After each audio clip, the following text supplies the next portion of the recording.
तरी माझ्या सगळ्या मराठी समाज बांधवांना विनंती, तुमच्या बहिणीसाठी तुम्ही चिखल्यामध्ये या, लवकरात लवकर. आमचा एकीचा पाय मोडलेला आहे, एकीचा हात मोडलेला आहे. त्यांच्या माणसांनी माझे कपडे फाडून मार. समोर आमच्या महिलांचे कपडे फाडले, त्यांना निलंबित नाही, कायमचा तात्काळ 30 मिनिटात 30 मिनिटात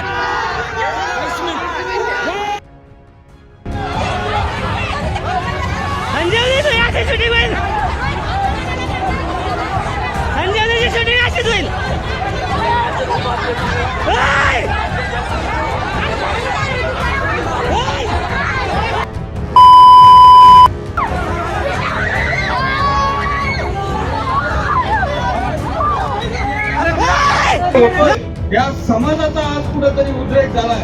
हा मराठा समाज आम्ही बावळत नाही. आज इतका अन्याय होऊनही आज आम्ही शांत आहे.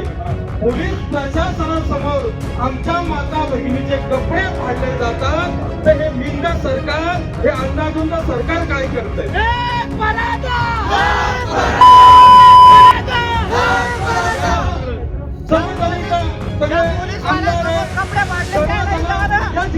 या ठिकाणी हजर आहेत. मी सर्वांनाही कळकळीची विनंती करतो, 30 मिनिट त्यांचे 31 मिनिट आपलं 30 मिनिट दिले ना. आजपर्यंत आपण एकत्र झालो नाही आणि आज एकत्र होण्याचं कारण आपण काही पावलंच नाही.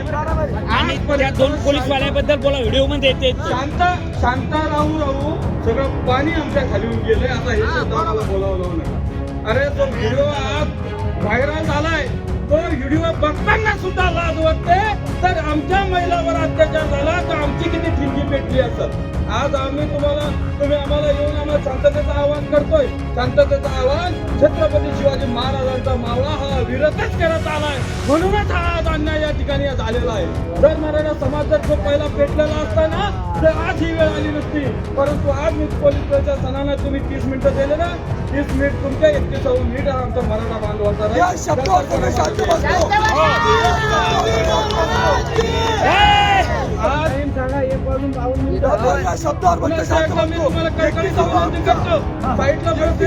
साईडला बसलेल्या प्रशासनाला मी विनंती करतोय, ज्या पोलीस प्रशासनासमोर आमच्या महिलांचे कपडे फाडले त्यांना निलंबितच नाही, कायमचा तात्काळ 30 मिनिटात 30 मिनिटात जरांगे पाटील तुम आगे बढ़ो.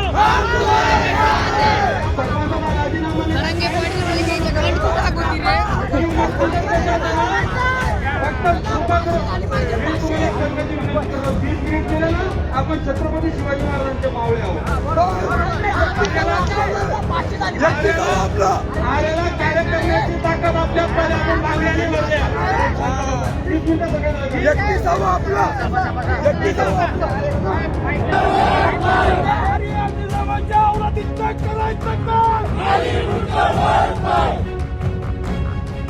छत्रपती शिवाजी महाराज की जय.